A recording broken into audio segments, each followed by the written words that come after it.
ABC Listen. Podcasts, radio, news, music and more.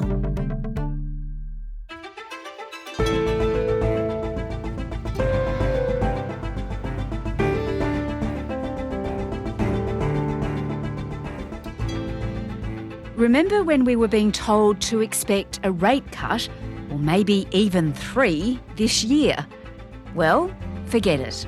The RBA has kept rates on hold again after its Tuesday meeting, and it seems there's next to no chance it will be moving them down before the year's out. Not only that, we're teetering on the edge of a recession. So what on earth is going on? Today, Chief Business Correspondent Ian Verrender. I'm Sam Hawley on Gadigal land in Sydney. This is ABC News Daily.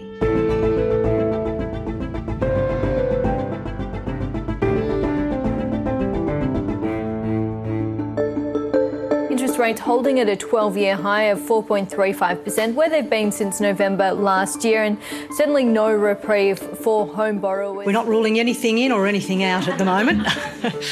I wouldn't say that the case for a rate rise is increasing. What I would say is that there's been a few things that have made the board alert.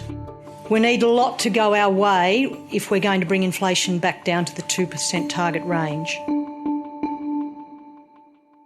Ian, I know we've spoken before about how you're not really a fan of economic predictions because I guess they can be right one day and wrong the next. But when it comes to interest rates, people really pay attention, don't they, to these predictions because they matter a lot.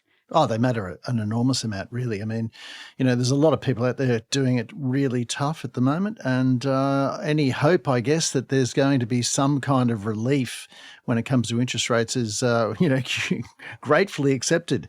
But as you just said, the predictions change pretty much from one day to the next. And this year, I mean, we've seen some really wild changes in the predictions, both in the America, across Europe, and here as well.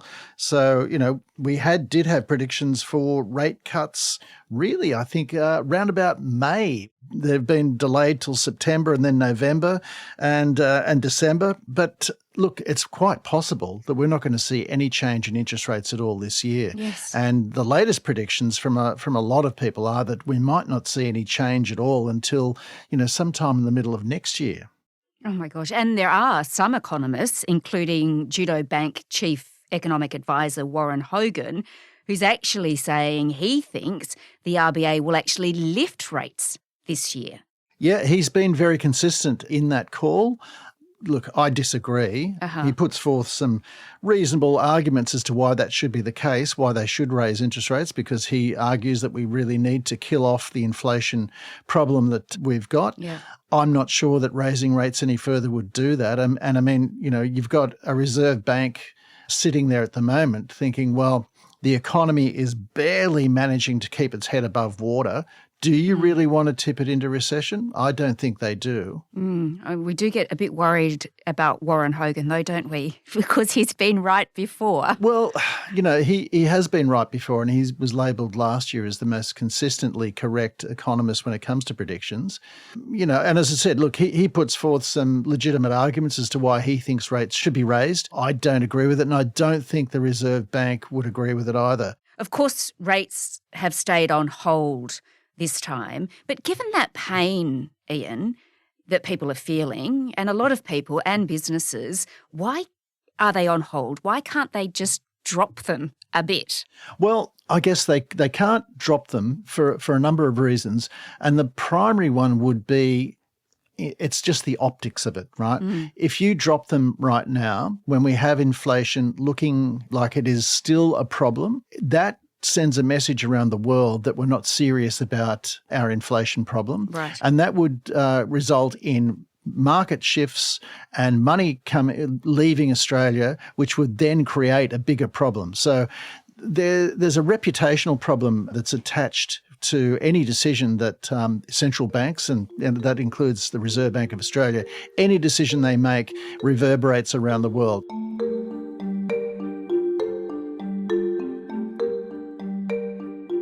Well, Ian, let's have a look then at this inflation problem that we've got, which is very sticky, as they say.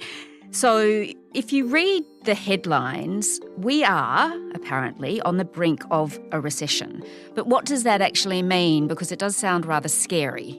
Well, if you look at the economic growth figures that came through just a fortnight ago, our economic growth was 0.1% for the quarter. And essentially what that's telling you is that we're only barely in growth territory. And the primary reason we're in growth territory is because we've had such an incredible lift in the size of the population, because of we're bringing in a lot of people from outside at the moment. And in fact, the economy isn't growing anywhere near as quickly as the population is growing. So, you could argue that if you strip out the effects of immigration, we're actually going backwards at the moment. So the economy is just barely keeping its head above water when it comes to growth. And that would be another reason why the Reserve Bank would be really hesitant to try and raise rates in this environment. So they've got all these competing elements out there. We've got economic growth, which is barely growing. We've got inflation, which has ticked higher, slightly higher, just in the most recent reading. And we've also got employment numbers that have been much stronger than expected. So, it's like they're caught between a rock and a hard place. They want to make sure that people don't lose their jobs. So they don't want to raise rates, but we've got very strong employment numbers at the moment. They want to get inflation down, so that would be a factor with why they should raise rates, because it's still a problem. But we've got the economy barely growing. So, what do you do in that position? Well, you sit on your hands, really, and you do nothing, and you wait to see which way everything is going to move before you make a decision. I noticed, Ian, that some people are sort of pointing back to the 1990s and saying there is some similarity between what's happening now and what happened then. Of course, that's when we had the recession that Paul Keating, who was the Treasurer, of course, at the time, said we had to have. This is a recession that Australia had to have, that the spending we had in the 2 years up to now was unsustainable, that we couldn't go on spending and consuming at the rate we were, carrying the imports we were, and the debt we were, and of course the erosion of our gains on inflation. Is there similarities? There's always similarities, but there's always differences. Yes. I guess one of the key differences this time is that we've raised interest rates at a very, very rapid pace, not to the same height that we did back in the 90s when rates hit 17.5%. Yes. But we've come off an extraordinarily low base at 0.1 and we've gone to 4.35. So, it's been a very rapid increase. But what's happened this time is that we haven't seen the uptick in unemployment. And that was one of the key things that happened during that recession of the 1990s. Unemployment really, really took off and it became a problem for a decade. That hasn't happened this time. So there are big differences. No one can really quite explain exactly why we haven't seen a big lift in unemployment, but there are some suggestions, Warren Hogan being one of the main protagonists, saying we've got a labour shortage problem in Australia, which is why people haven't laid workers off. But still, generally speaking, when you see rate hikes of the speed and the severity which we put them through, you would normally expect unemployment to rise and rise quite sharply. It just hasn't happened this time. Yeah, wow, okay. And in the 1990s, of course, as you said, it was a long-lasting impact because so many people actually lost their jobs. But I just still don't understand, if we're teetering on a recession, Ian, why, in the 90s they then slashed rates, right? So why still can't they just bring the rates down and stop us actually falling into a recession? It's very hard to understand it. Well, because inflation is taking longer to come off the boil than expected. And so, the Reserve Bank has a target range and each central bank has a target to where they want to keep inflation. Ours is between, 2 and 3%. Now, at the moment, it's sitting really quite substantially above that at around about 3.6%. And bear in mind, it went up from 3.5 in the most recent reading. So it's heading in the wrong direction and it's still too high for their liking.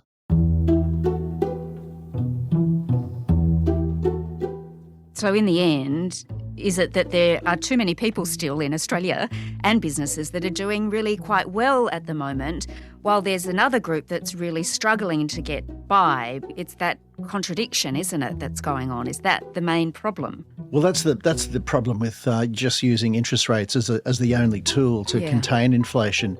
There are other means by which you can do it, but they're incredibly unpopular. So, interest rates really only affect people with mortgages or people with debt, essentially. So businesses with debt, households with mortgages, and the bigger your mortgage and the greater proportion of that soaks up of your income, the harder it hits you.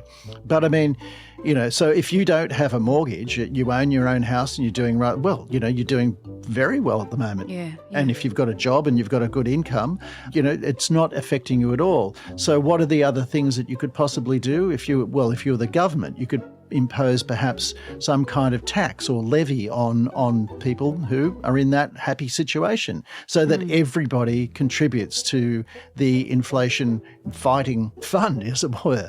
But we don't do that because any measure along those lines would immediately be met with a government being kicked out of power. So unfortunately, we're in this situation where we heap all of the pain onto one particular group of people, and that's people with debt, whether it be small businesses or households with big mortgages.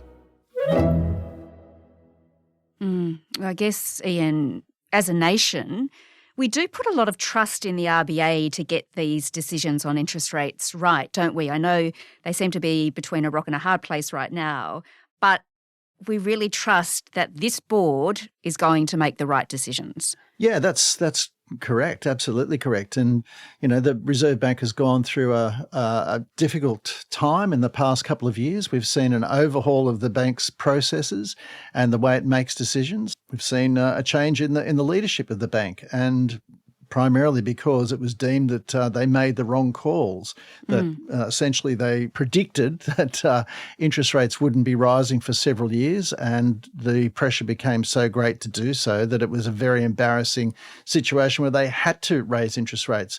And then it was deemed that they raised rates too late. So but they're human beings. Nobody can really accurately predict the future, and they're never going to get it right all the time. The Reserve Bank of Australia over the past 30 years has been a really very good central bank when it comes to making interest rate decisions and what's in the best interest of the economy.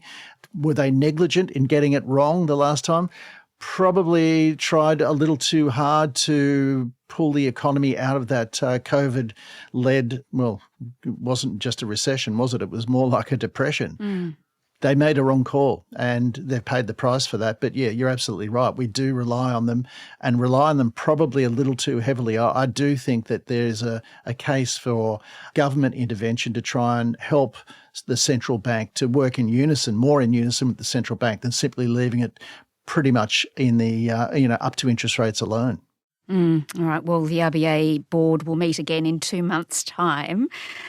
I don't know. Do you want to predict what they'll do then? Look, I think we're going to be on hold for quite some time because, as we've said, what do you do in this kind of situation? You want to bring inflation down. You want to be telling the entire world that you're serious about bringing inflation down, but you don't want to tip the economy into recession. You don't want to suddenly find that that incredible jobs performance that we've had, the employment performance that the economy has put up in the past couple of years, you don't want that suddenly to turn negative and all these people be thrown out of work, and then we do go into a really deep recession. So I think they'll be on hold for this year at least.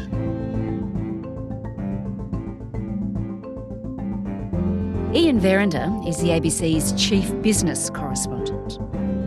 This episode was produced by Bridget Fitzgerald and Jess O'Callaghan. Audio production by Sam Dunn. Our supervising producer is David Cody. I'm Sam Hawley. To get in touch with the team, please email us on ABC News Daily at abc.net.au. Thanks for listening.